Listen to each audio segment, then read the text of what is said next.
morning. Thank you for inviting me to this online Goodnight Talk. I would like to share to you one of the treasures that St. Don Bosco gave to us Salesian sisters. As a Salesian family, we all share the same patron saint, St. Francis of Sales. Do you know that Don Bosco gave us a patroness? Yes, we have a patroness. We have St. Theresa of Avila as our patroness. But why did Don Bosco give us a Carmelite nun to be our patroness? Don Bosco wants us to combine the lives of Mary and Martha, the lives of the angels, and of the apostles. It means he wants us to be contemplatives in action. Saint Mary Domenica Mazzarella, our co-foundress, learned about the life and teachings of Saint Theresa of Avila while as a member of the Parish Association, the Daughters of Mary Immaculate. She was only 17 years old when she became one of the first members when it was established in their parish. From our patroness, she learned to live in constant communion with God. She loved Jesus in the Blessed Sacrament, and at night she would commune with him at a distance from their window at home. The window of Barbanasca became the symbol of her contemplative life. She was also immersed in God's presence while working in the fields or doing household chores. Through this great love for God, she was able to follow the will of God and love Him and the poor people around her, especially the poor girls and young women. She invoked the name of Saint Theresa of Avila every time she gathered the girls for prayers. What can we learn from the life of Saint Theresa of Avila? Her teachings on prayer are her great contribution to the Church. Through her books, she is teaching us the importance of having a deep life of prayer. The prayer of recollection is something that we can learn to pray as a way to introduce us to a life prayer. In explaining this prayer, she uses the prayer of the Our Father, Pater Noster. It is a prayer that will help us to become real to God, and God becomes real to us.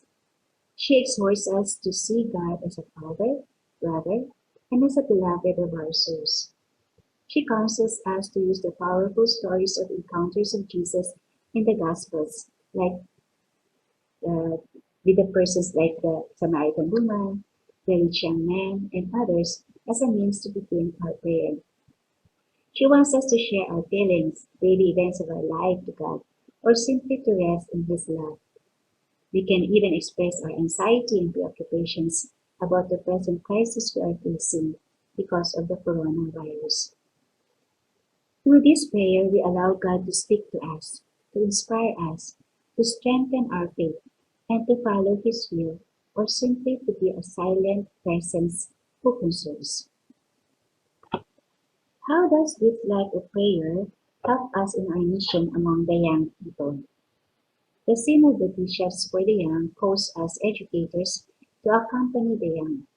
The young need companions in their journey, especially in their spiritual journey.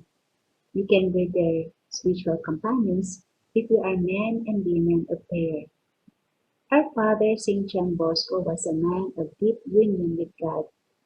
We have to remember that there is no spiritual accompaniment without a prayer life. Prayer, that is a deep relationship with God, is the link between knowledge of God and living one's life according to His commandment of love. We have to help our young people to fall in love with God if we want them to be of service to others and to be holy. In my experience of guiding the retreats of young people, I witnessed the longing for a deep encounter with God. They are capable of contemplative prayer.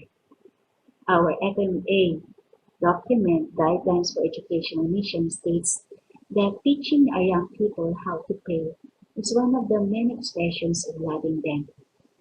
The challenge for us, if I may repeat, is to be men and women of prayer, to be contemplatives in ordinary daily life. I would like to invite you to read the chapters 26 to 29 of The Way of Perfection.